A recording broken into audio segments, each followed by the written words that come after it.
Hoje, teremos uma atividade especial intitulada Energia Térmica dos Oceanos, uma ponte para a paz planetária, que será proferida por Flamínio Levi Neto. Bom, eu agradeço ao Dr. Ulisses, aos professores Isaac Reutemann e Mário Lima, e a Janaína pela oportunidade de apresentar nessa tribuna esse tema, Energia Térmica dos Oceanos, uma ponte para a paz voluntária. Agora, o que esse assunto técnico tem a ver com a paz? Nas últimas décadas, tem havido muitas guerras por causa do petróleo. A gente nem precisa lembrar disso. Agora, num futuro, dizem também que pode haver a mesma coisa com a questão da água potável.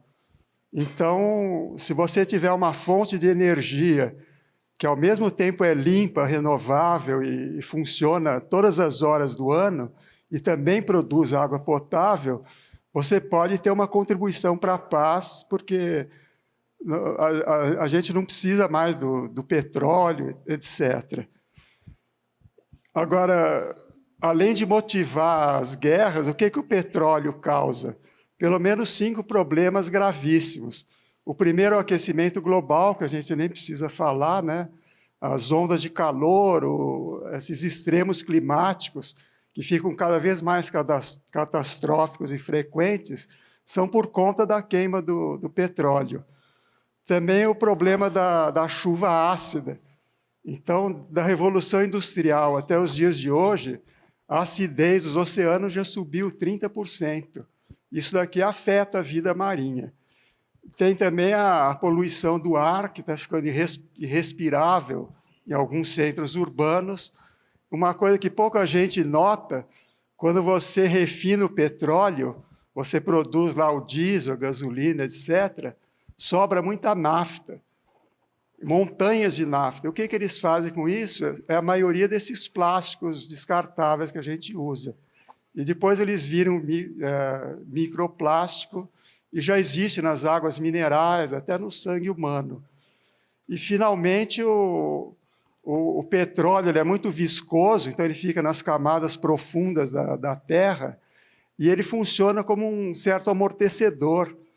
E se você extrai o petróleo, você cria cavernas gigantescas no subsolo. E ninguém sabe, se tiver um terremoto próximo numa dessas cavernas, o que pode acontecer. A gente poderia enumerar várias outras coisas, mas nós vamos continuar. Agora, por que, apesar de todos esses problemas, se continua com as fósseis? Não é só o petróleo, mas também o carvão e o gás natural.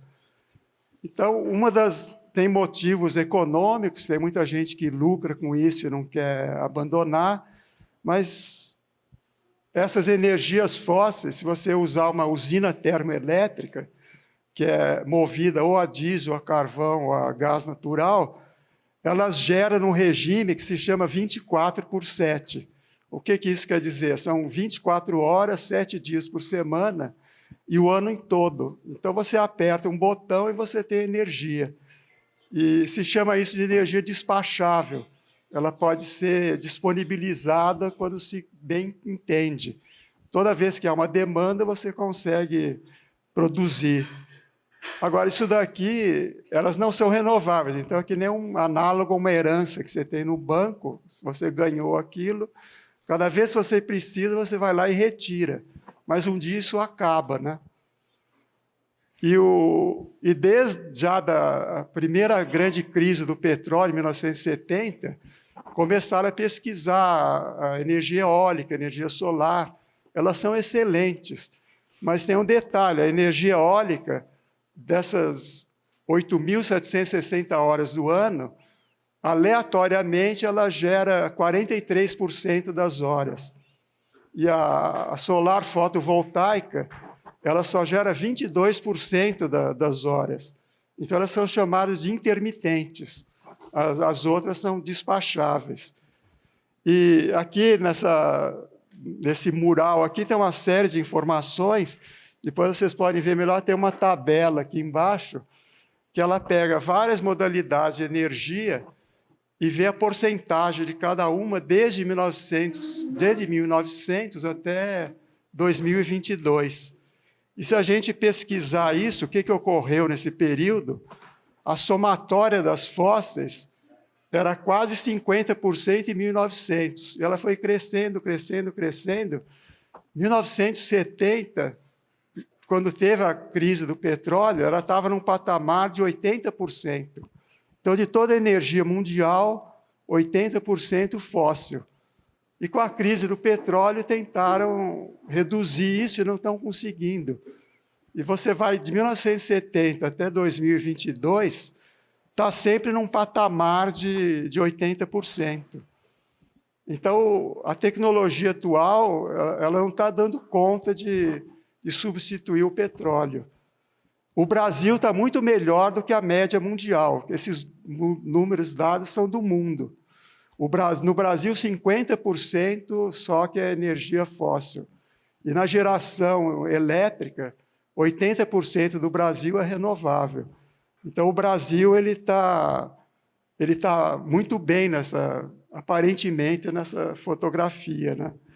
Agora, como que funciona essa energia que nós vamos falar, OTEC, em inglês, internacionalmente, conhece Ocean Thermal Energy Conversion.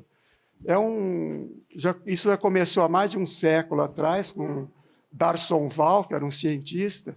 Já se tentou fazer isso na década de 30, em Cuba, no Brasil, mas não teve sucesso porque, naquela época, não existiam materiais adequados. E ela se baseia no seguinte: a energia do Sol que chega na Terra, ela é dezenas de milhares de vezes maior do que o consumo mundial total de energia. Então, o Sol envia para a gente uma energia fabulosa. Agora, a gente pode perguntar, aonde que se encontra essa energia e como aproveitá-la? Essa energia, na maior parcela, ela está nos oceanos, na superfície do planeta. Se alguém quiser depois passar essa esfera, às vezes é útil para olhar alguma coisa, onde é o Equador, onde são certas ilhas. Então, a gente tem esse contexto. O planeta Terra recebe uma quantidade fabulosa de energia. Existe uma faixa equatorial que vai de 20 graus sul a 20 graus norte, aproximadamente, e essa faixa é a que recebe mais energia. A água salgada é um excelente absorvedor de energia e ela também armazena energia. Essa faixa equatorial, que a gente chama, ela tem 60 milhões de quilômetros quadrados, porque ela dá a volta no planeta inteiro. E se a gente já fizeram várias contas, quanta energia essa faixa recebe em um único dia? Ela recebe uma energia equivalente a 170 bilhões de barris de petróleo. Então, essa forma de energia, OTEC, ela tem potencial para substituir o petróleo. Se você fizer um número calculado de usinas, você pode substituir o petróleo. E ela vai gerar, principalmente, eletricidade limpa. Porque a água salgada, toda essa configuração, funciona como se fosse um gigantesco coletor de energia e também uma gigantesca bateria de energia. Então, a energia está lá. E qual é o princípio básico? O princípio básico é a água morna, na superfície do oceano, recebe o sol. Então, a água aquece. A água morna é mais leve, ela fica na superfície. Então, em poucas dezenas de metros, tem como se fosse uma película de água morna. A água fria é mais densa, então ela desce. E a mais ou menos de 800 a 1.000 metros de profundidade, fica toda a água fria. Então, isso daí é uma organização, que o Taiguara poderia até chamar de exergia oceânica, né? Está tudo organizado no oceano, são várias camadas, então a mais quente na superfície e a fria no fundo. E a gente pergunta também como que com essa OTEC, como que ela funciona. Um detalhe muito importante é que existe um líquido chamado amônia. Em vez de ele ferver a 100 graus, em condições normais de temperatura e pressão, essa amônia ferve a menos de 20 graus. Então, você consegue vaporizar numa temperatura baixa. Então, aqui tem um mapa do Brasil, vocês podem ver, o Oceano Atlântico entre o Brasil e a África. Toda essa região em vermelho, já mapearam a temperatura da superfície, ela oscila ao longo do ano de 24 a 26 graus. E aqui do lado direito, em amarelo, é a temperatura lá no fundo, a 1 quilômetro abaixo, a temperatura também o ano todo fica na faixa de 4 a 5 graus. Então, forma o que se chama de gradiente de temperatura. Os engenheiros chamam isso de ΔT, é a temperatura lá em cima e a temperatura lá embaixo. Esse ΔT para o MOTEC funcionar é de 22 graus. E aqui mais embaixo a gente tem uma outra foto do mapa mundi inteiro. Então, aqui tem todos os países. Aqui essa região vermelho mais escura, que é perto da Indonésia, essa é o melhor lugar do planeta para ter OTEC. Essa diferença é 24 até 26 graus. Só que é uma região que tem muito terremoto. Agora, se a gente olhar para a costa do Brasil, aqui no Brasil a gente tem esse vermelho, um pouquinho menor, o ano todo fica em torno de 24 graus. Então, o Brasil também é favorável, e aqui a geotecnia, etc., aqui é muito mais calma, né? Questão de terremotos, etc. E essa região do Brasil, que é favorável, que tem essa diferença mínima de temperatura, ela vai desde o norte do Espírito Santo até o norte do Amapá. Então, pega toda a região costeira, Amazônia Azul, etc. Aqui tem um mapinha do Brasil com círculos. Cada círculo desse é uma cidade. Então, a gente tem muito brasileiro morando na costa, no litoral. Mais ou menos 50% dos brasileiros está na costa. Então, você tem cerca de 4 mil quilômetros de costa, onde tem muita gente morando, que pega todo o Nordeste, o norte do litoral, e demanda energia. Essas pessoas precisam de energia. Agora, por onde será que a gente poderia iniciar? Tem um detalhe que essa energia já existe no Havaí, no Japão, na Índia, mas no Brasil não tem nada. Tem alguns desenvolvimentos em algumas universidades. Mas por onde que a gente poderia iniciar? Um primeiro candidato seria Fernando de Noronha. Então, tem uma foto aqui de Fernando de Noronha. Ela tem uma área de 17 quilômetros quadrados, é mais ou menos do tamanho da Asa Norte, eu estou falando assim, bem aproximadamente. Tem uma população permanente de quase 3.200 pessoas, e na época de férias, etc., a população aumenta muito.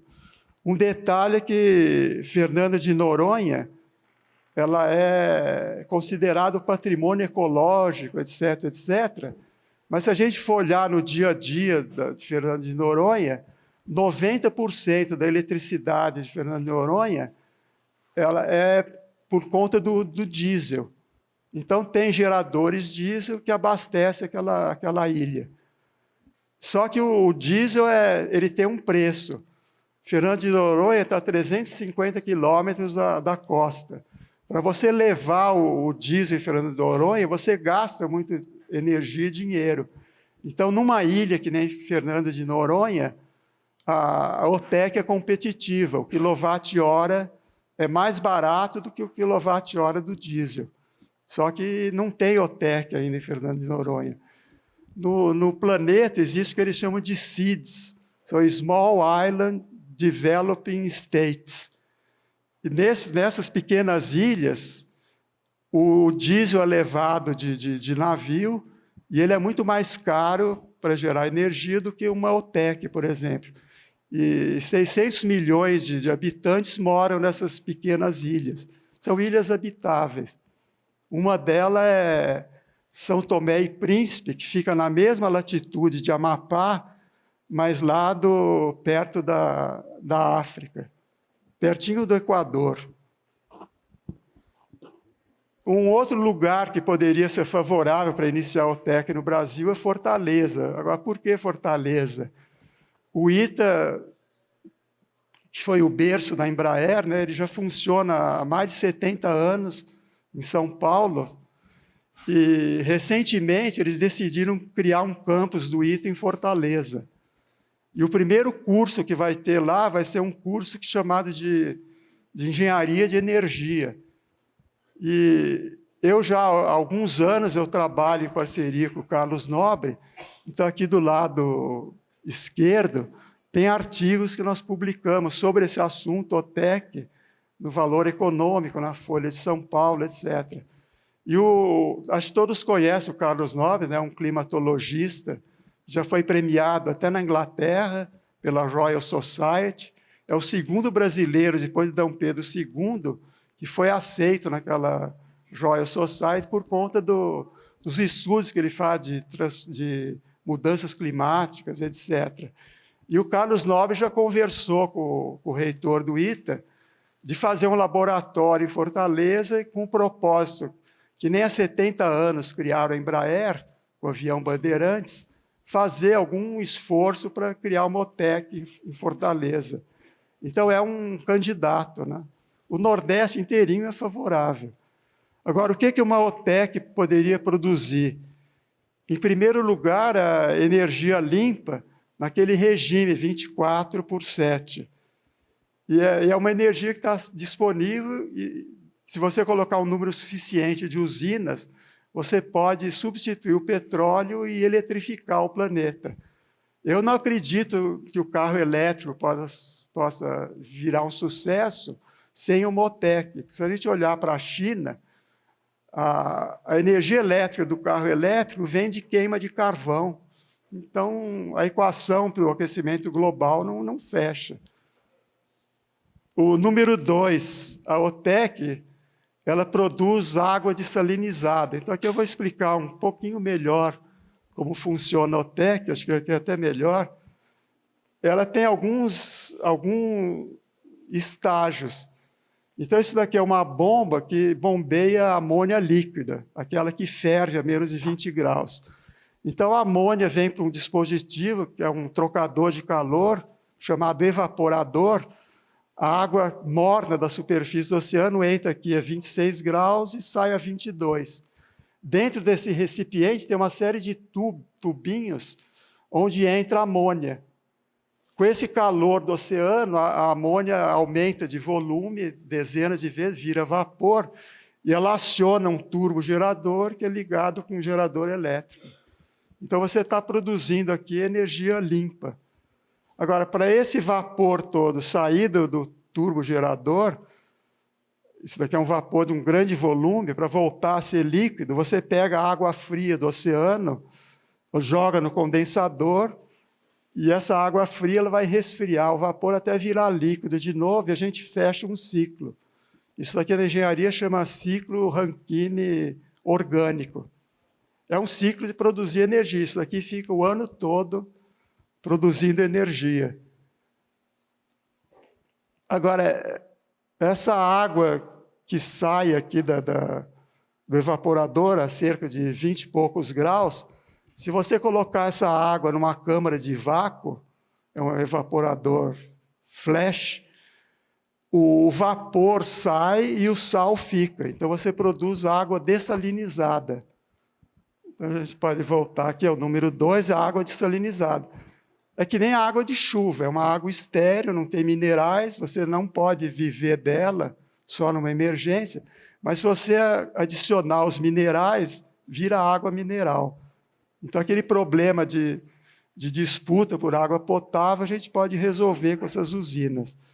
Depois, número 3, se você tem eletricidade e água, você pode produzir o hidrogênio verde.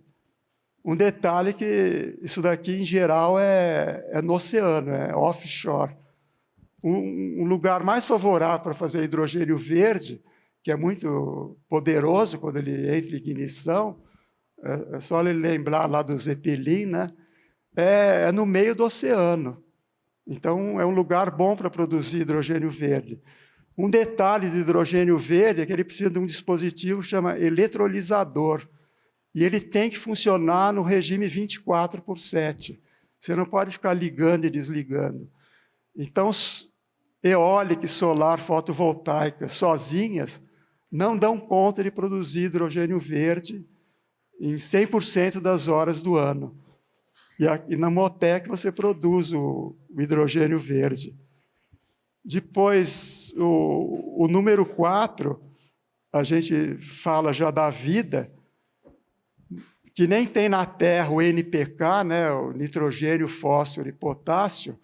No oceano também tem nutrientes, então tem óxidos de nitrogênio e também do fósforo, né? Só que são moléculas mais densas, elas afundam. Então, o oceano é muito mais rico em fósforo e nitrogênio a partir de 500 metros para o fundo. Aquela água aqui fria, ela vem bem lá de baixo, de 800 metros a 1 quilômetro.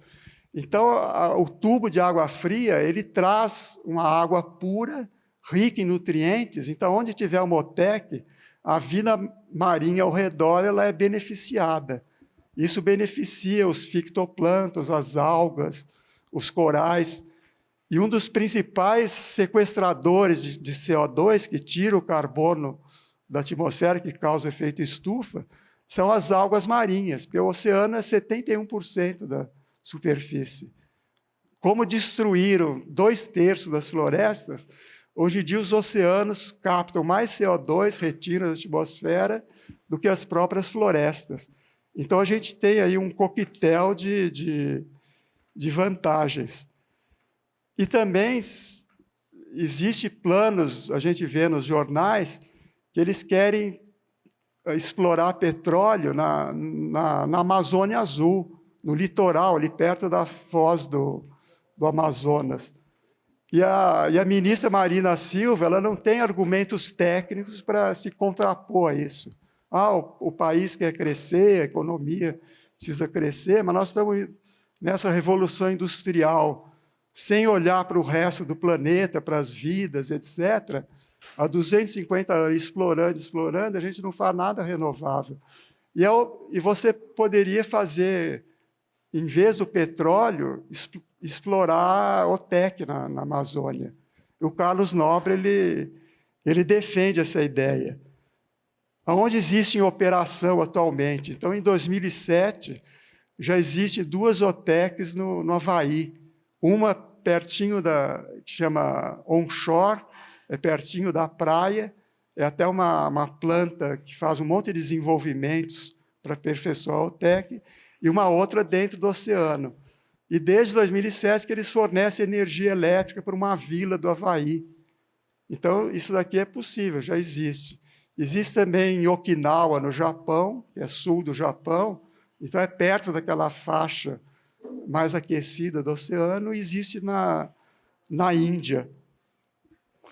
E um detalhe é que eu escrevi esses artigos com o Carlos Nobre, que estão aqui do lado esquerdo, até tem algumas cópias aqui, depois se alguém tiver interesse, pode pegar. Então, o que a gente pode falar é que são várias coincidências que acontecem na vida da gente. Nós começamos a escrever esses artigos, e na Inglaterra tem uma empresa que chama Global OTEC, que trabalha com essa forma de energia. E tem uma brasileira que trabalha naquela empresa, ela leu o valor econômico e ela me contatou. Então, nós começamos a conversar. Em maio agora, eu viajei para Londres e o CEO dessa empresa me chamou para conversar. Então, ele deu um monte de novidades que eu nem sabia. A primeira novidade é que, esse ano, em dezembro, já houve 9 simpósios internacionais sobre OTEC no mundo. E o 10º simpósio vai ser no Rio de Janeiro. É uma forma de produzir energia muito pouco conhecida. Então, vai ter um simpósio no Rio de Janeiro, 4 de dezembro. Um outro detalhe é que essa Global OTEC, eles estão justamente projetando usinas nessas ilhas habitáveis. E em 2025 eles vão inaugurar uma planta OTEC em São Tomé e Príncipe, que fica ali perto do Equador, aqui numa região da África, uma ilha. Então, isso daqui vai chamar muita atenção do mundo. Agora, a gente pode perguntar, o que o Brasil já fez em termos de OTEC?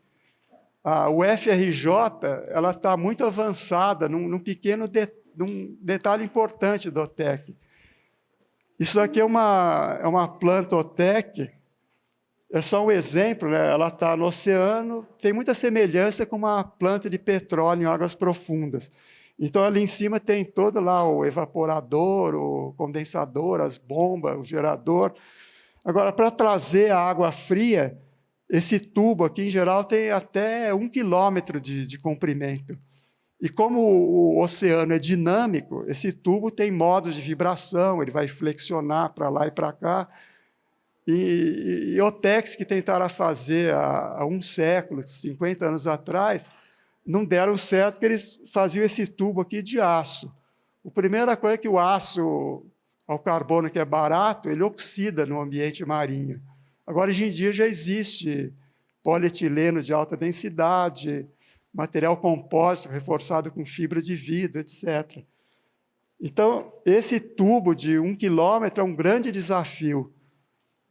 E a empresa que está desenvolvendo essa planta OTEC de 100 megawatts, ela queria estudar melhor esse tubo, fazer modelos matemáticos, numéricos, e fazer experimentos para validar esses modelos. Quem eles escolheram para fazer isso? É o Lab Oceano da UFRJ. Por conta do petróleo em águas profundas, que começou no Rio de Janeiro, eles investiram muito dinheiro no Lab Oceano.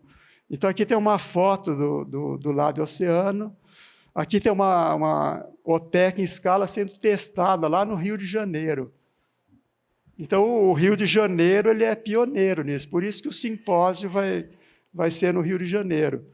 Também fazem parte do Brasil, de pesquisadores, professores da USP, da UFSC, Santa Catarina, da Unesp, em São Paulo, da UFSC.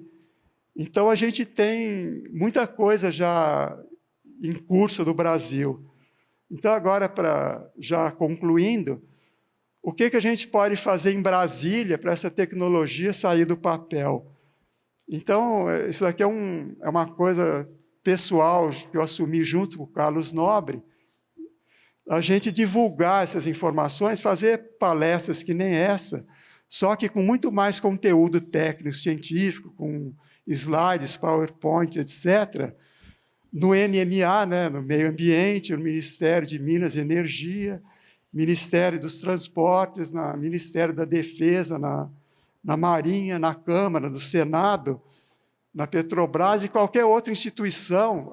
Aqui eu até peço ajuda a todos de sugestões. Quem conhecer alguma pessoa que tem conexão com qualquer dessas instituições, pode entrar em contato, que eu, Carlos Nobre, mesmo esse pessoal de Londres, eles têm interesse de divulgar essa tecnologia. Então, o pessoal de Londres pode participar com videoconferência, etc. Então, eu já estou engajado nisso há alguns anos, só complementando, alguém pode perguntar, mas existem outras renováveis? Esse livro aqui de um autor britânico, é um dos melhores da Europa, ele é só sobre energia renovável, e pouquíssimas têm o potencial do OTEC para substituir o petróleo. Se alguém depois quiser folhear, o livro está aqui. Existem cientistas também, esse daqui é um livro de 2022, então ele está preocupadíssimo, né, chamando a Terra de estufa, ele não está otimista. E qualquer local, seja universidade, etc., em Brasília, eu posso fazer palestras gratuitas desse tipo, com mais informações. E eu ia encerrar agora, eu vou ler aqui um pequeno trecho para encerrar, de um pesquisador, um filósofo espiritualista, o Trigueirinho. Esse livro foi publicado na editora Pensamento, em 1989. E, naquela época, ele já falava hidrogênio verde. Então, abrindo aspas, a ciência terrestre sabe que a energia do Sol, concentrada nas correntes oceânicas, essa que faz a água morna subir e a água fria descer, em quantidade suficiente para justificar a construção de usinas térmicas marinhas, são as OTECs. Através dela, poderia ser gerada eletricidade para a produção de hidrogênio líquido, combustível limpo e não poluente. Essas usinas, além disso, provocariam artificialmente a ascensão de correntes aquáticas que tornariam a fertilizar a superfície dos oceanos, que estão atualmente desvitalizadas, principalmente perto das praias. A gente ouve muito falar em energia elétrica, mas a gente ouve também falar em magnética. Eu gostaria primeiro de entender bem a diferença de uma e de outra, e segundo, se a energia magnética não pode ser, de alguma forma, usada para a gente atender essa necessidade nossa. A energia magnética, na verdade, ela está presente em todos esses geradores rotativos de energia. Então, eles têm ímãs na periferia, e quando você passa uma corrente elétrica, existe um negócio duplo. Se você tiver um condutor de energia se deslocando dentro de um campo magnético, os elétrons começam a mover e formam a corrente elétrica. E, ao contrário, você também pode fazer a energia circular num condutor de cobre e gerar magnetismo. Agora, o magnetismo tem muita perspectiva, é uma energia muito mais sutil. E ela tem um potencial até muito melhor do que a própria eletricidade. Existem correntes magnéticas nos oceanos, mas é uma coisa que a ciência ainda não chegou lá. Porque o oceano ele tem profundidades muito grandes, né? A média de profundidade do oceano é 4 quilômetros, tem pontos até com 8 quilômetros, e no fundo, no berço do oceano, existem correntes magnéticas. O próprio planeta Terra, se não houvesse magnetismo na Terra, a gente não estaria aqui. Porque o níquel e outros metais no centro da Terra fundido, como a Terra gira, o níquel e outros metais eles estão se movendo no centro da Terra. E isso cria um magnetismo que nos protege.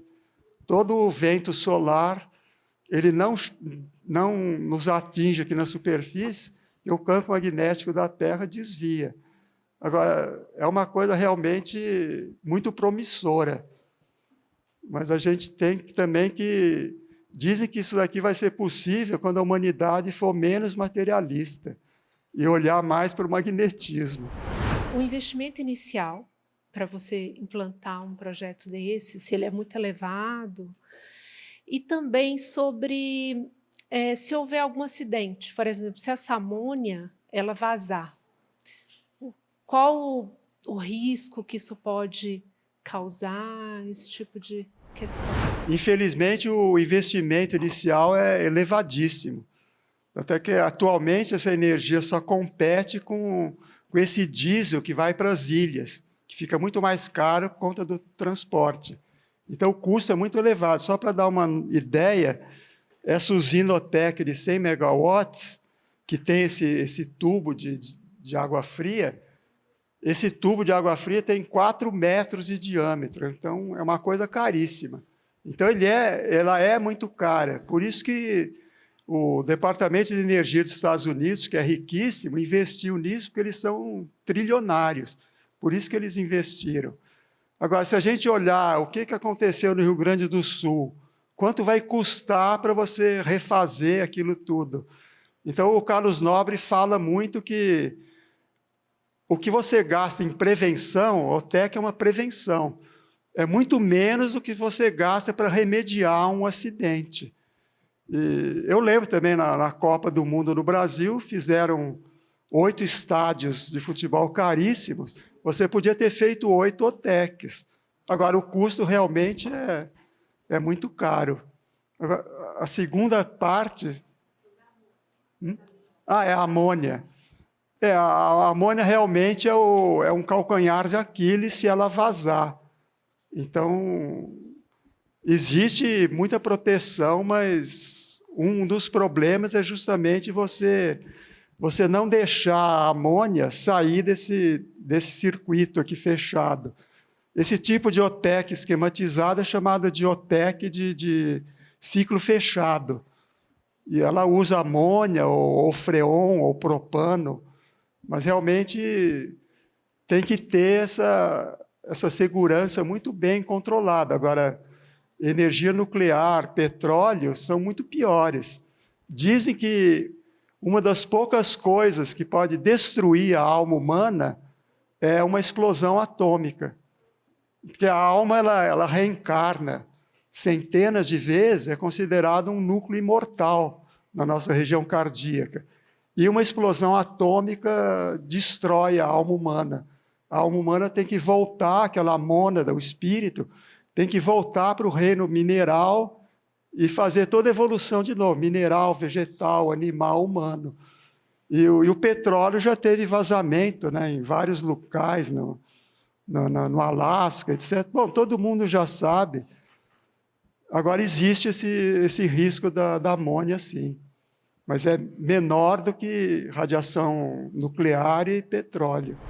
Semana passada teve um evento em Brasília, foi o Encontro Nacional de Mudanças Climáticas, organizado pelo Ministério da Ciência e Tecnologia e da Rede Clima, que o Carlos Nobre criou há uns 10 anos.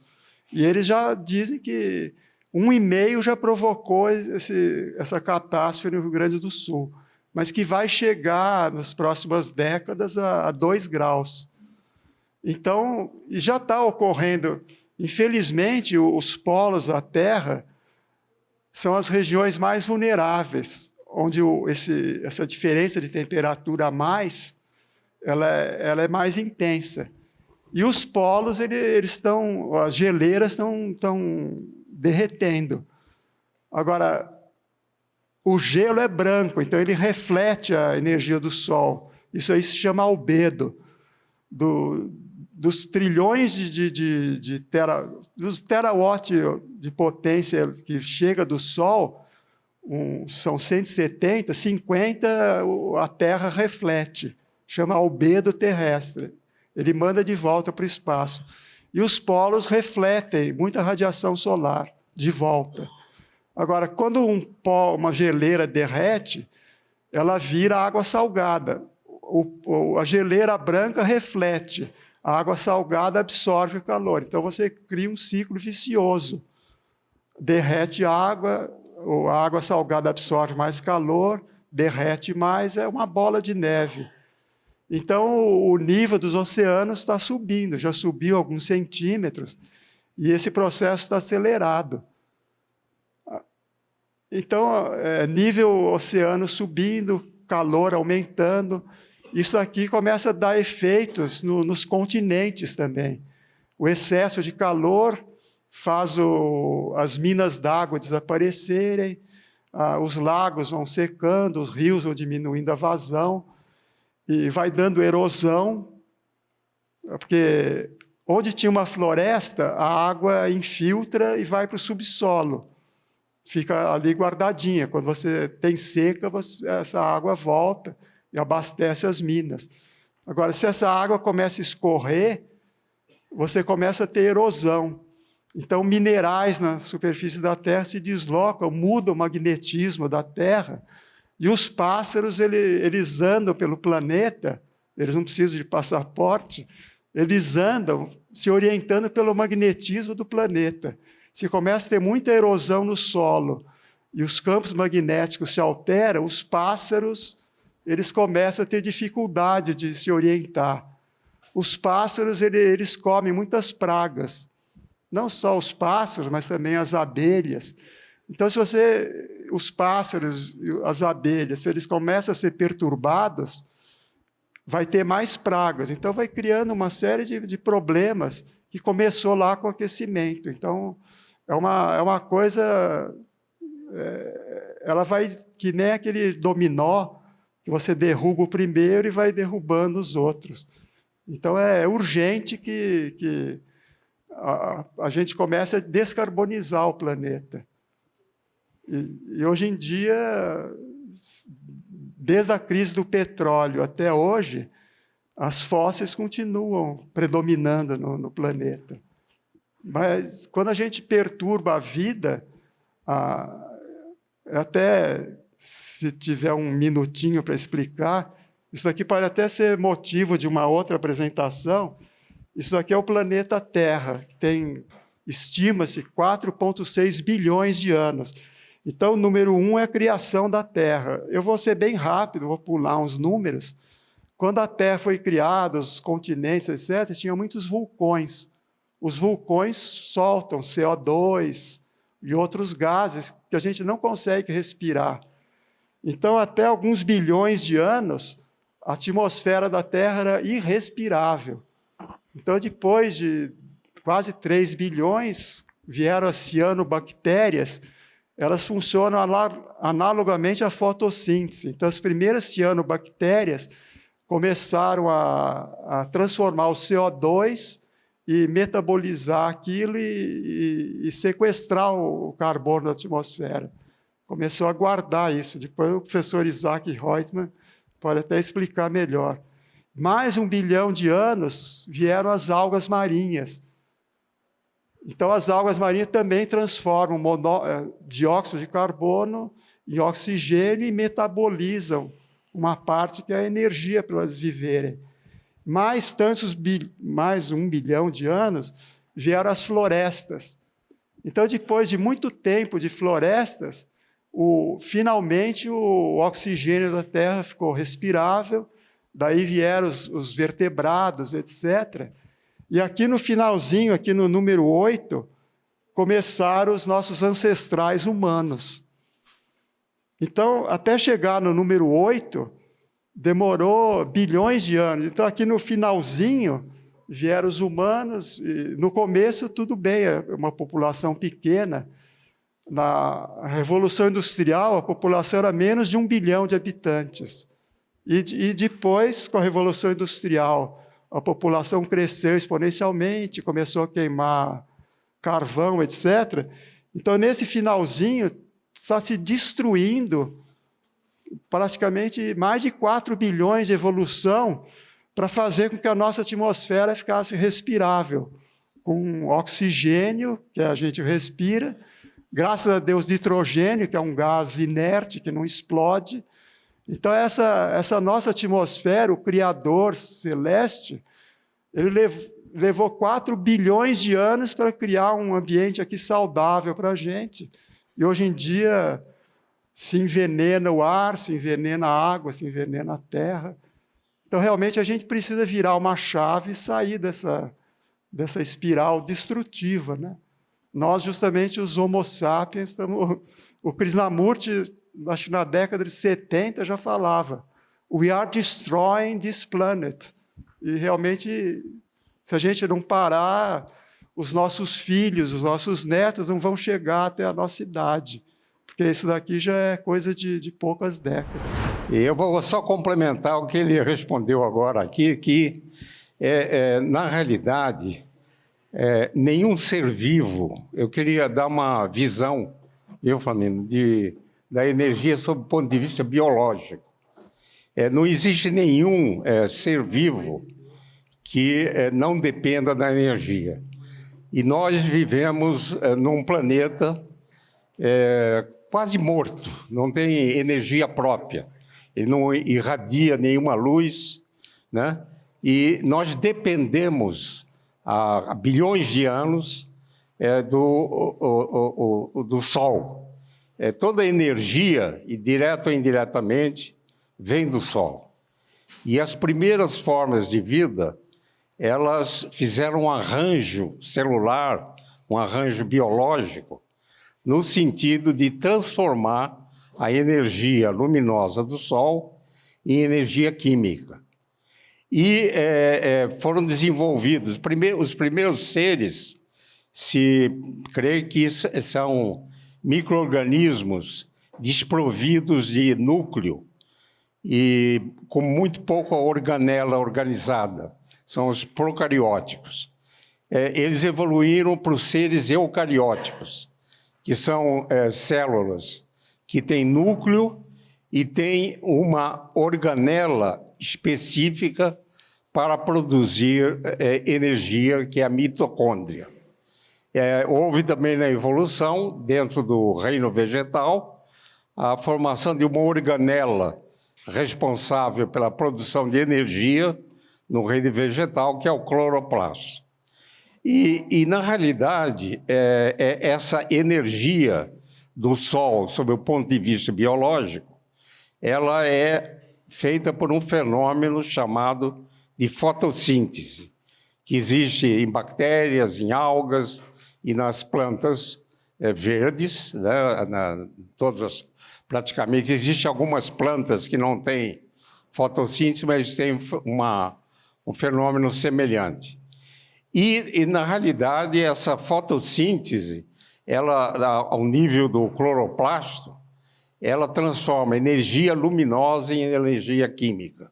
Não vou entrar em detalhes de como são os mecanismos. No entanto, a fotossíntese é um fenômeno absolutamente complexo.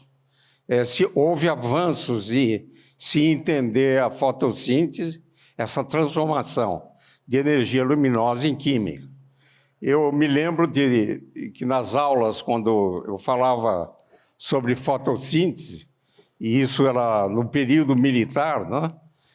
Eu dizia que quando a gente controlar a fotossíntese, a gente poderia introduzir no ser humano os genes, e hoje está avançando essa área com a introdução de genes programados em outro tipo de animal ou célula, e a gente poderia, assim como ficção, esperar que a gente poderia fazer fotossíntese.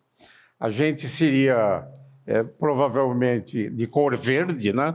Porque a clorofila, que é a molécula básica da fotossíntese, ela é verde. E tinha um contraponto nessa ficção, né? Porque eu falava que a gente podia, em vez de vir aqui ao bistrô, Utopia, comer essa deliciosa comida, a gente, em vez disso, ia no sol, né? Ficava exposto e faríamos a fotossíntese. Mas o contraponto que era perigoso, que os militares não iam gostar muito de todo mundo verde, né? Mas eu queria também comentar um outro ponto. Quando se fala no aquecimento, e se fala, 1, 2 graus a mais não vai alterar, eu tomo uma coisa gelada, eu ligo o ventilador, o ar-condicionado. Mas a coisa é muito mais complexa do que isso. Eu, na minha tese de doutorado, feita em 1967, eu estudei um micro-organismo, era uma levedura, que podia ser cultivada em laboratório em 2 tipos de meio de cultura. Um meio de cultura que usava produtos complexos, ainda não sabia qual era a composição do meio, ou um meio quimicamente definido, um meio de cultura em que eu sabia o que eu adicionava e quanto eu adicionava. E essa levedura crescia no meio definido a 42 graus centígrados, mas não crescia a 43 graus centígrados, 1 grau centígrado. E enquanto no meio que eu não sabia a composição, ela crescia a 43. Então, a pergunta que eu tinha na minha tese era o que essa levedura precisava no meio de cultura para crescer na faixa de mais 1 grau. Então, eu comecei com 42 graus, a meta era 43, 42,1, 42,2, décimo de grau. E cheguei à conclusão que ela necessitava de alguns compostos orgânicos, como colina, aminoácidos alifáticos, e 3 minerais, ferro, manganês e vanádio. Interessante, quando eu fui escrever a tese, eu procurei a bibliografia sobre o vanádio, o efeito do vanádio na biologia, e não tinha literatura. Mais ou menos em 2002 saiu um livro sobre vanádio que implica na saúde cardíaca dos seres humanos. E o meu trabalho foi um dos pioneiros de citar o vanádio como uma substância importante na variação de 1 grau centígrado. Então, o leigo, quando se fala, o Carlos Nobre, o professor Flamino, de 1, 2 graus, é um risco absolutamente grave, porque interrompendo a cadeia biológica, e existe uma interdependência, nós e muitos animais vamos desaparecer, de maneira que essa não é um alarme falso, não realmente um ponto importante essa diferenciação de 1 grau centígrado. Evidentemente, toda a energia biológica, antes do aparecimento do homem, ela foi evoluindo naturalmente. E hoje usamos os fósseis, né, já há décadas, né, e vemos os prejuízos, e compete a tecnologia de fontes alternativas de energia, como o Flamino fez nas suas considerações. De maneira que esse tema, energia, é muito importante. E, finalmente, um último comentário, quando o Dr. Ulisses falou sobre o campo magnético. Existem, sabe, Ulisses, bactérias que vivem próximo ao Equador e que vão em direção, se elas estão no sul, vão em direção ao norte. E bactérias que têm no hemisfério norte vão em direção ao Equador. E se descobriu já há muitos anos que eles têm uma organela chamada magnetosomas. Eles têm um ímã dentro da célula. Veja como a coisa é sofisticada e como a gente tem muito a descobrir, muito a entender nesses fenômenos complexos da natureza. A gente aprendeu pela ciência o tal do Big Bang. E eu queria saber, a respeito desse Big Bang, o que ele tem a ver com a chamada evolução e o estado em que nós estamos hoje. A teosofia diz isso, né, que existem vários planos no universo. Então, o físico, depois físico etérico, emocional, mental, a alma. Então, acima da mente existem coisas mais sutis. E aquela equação do Einstein, E igual a mc ao quadrado, ela diz que energia e matéria são intercambiáveis. Então, E, energia, é igual. É como se fosse uma balança, né? De um lado tem energia, numa gangorra, e do outro lado tem o mc ao quadrado. Agora, o c, a velocidade da luz, que é um número gigantesco. Então, você tem 2 pratos numa balança, de um lado energia, do outro mc ao quadrado. Como o c ao quadrado, a velocidade da luz, é um número gigantesco, uma mínima quantidade de matéria, quando ela vira energia, é uma coisa enorme, porque esse mínimo de matéria está multiplicado pelo c ao quadrado. Então, diz que existe materialização e desmaterialização. E eu acredito eu já li aquele livro do Pietro Baldi, A Grande Síntese. Eu não consegui terminar porque uma hora ficou muito complexo. Mas Einstein relacionou matéria e energia. Mas o Pietro Baldi, acho que ele recebeu num espírito de luz, ele relacionou a energia com o espírito. Ele falou, a fonte de tudo é o espírito. E uma quantidade fabulosa de espírito cria um pouquinho de energia. Então, o nosso mundo ele tem matéria, energia e espírito. E o Big Bang é uma coisa que o Criador fez, né? Transformou espírito em energia, depois espírito em matéria. E isso, quando esse monte de energia virou matéria, é uma explosão gigantesca. Agora, o Big Bang é uma coisa assim que é uma imaginação, tem um monte de coisa cercando, que aconteceu há 15 bilhões de anos, tá? Mas deve ter outras coisas envolvidas. Mas é uma descida do espírito para a energia e da energia para a matéria. Eu fiquei com uma curiosidade, professor. Como é que as grandes correntes do oceano podem influenciar no rendimento dessas usinas? Por exemplo, Laninha, El Niño, com essas diferenças de aquecimento nas correntes marinhas, como é que elas influenciam positivamente ou negativamente? Obrigado. Na verdade, essa água fria na profundidade do oceano, ela vem dos polos, porque a água fria é mais densa e parece que, principalmente no Atlântico Norte, tem um pouco mais de sal, que é mais denso ainda. Então, perto do Polo Norte, no Atlântico, a água desce e a 4 graus e ela fica lá embaixo, porque ela é mais pesada. Agora, o El Niño e Laninha ficam na superfície, no ar atmosférico. Então, é uma coisa assim, até eu estou imaginando, foi uma pergunta complexa, mas o El Niño, para aumentar a temperatura lá de cima, pode ser até uma coisa boa, porque a água da superfície fica mais aquecida. Só que a atmosfera, os oceanos, eles fazem parte de um grande sistema termodinâmico. E como está tendo aquecimento global, com mais energia, tudo fica mais dinâmico e mais intenso.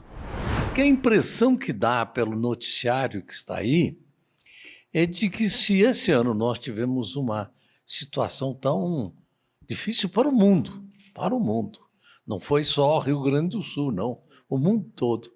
E com sinalizações que vai piorar ano a ano, então, cientificamente, o próximo ano vai ser pior do que esse.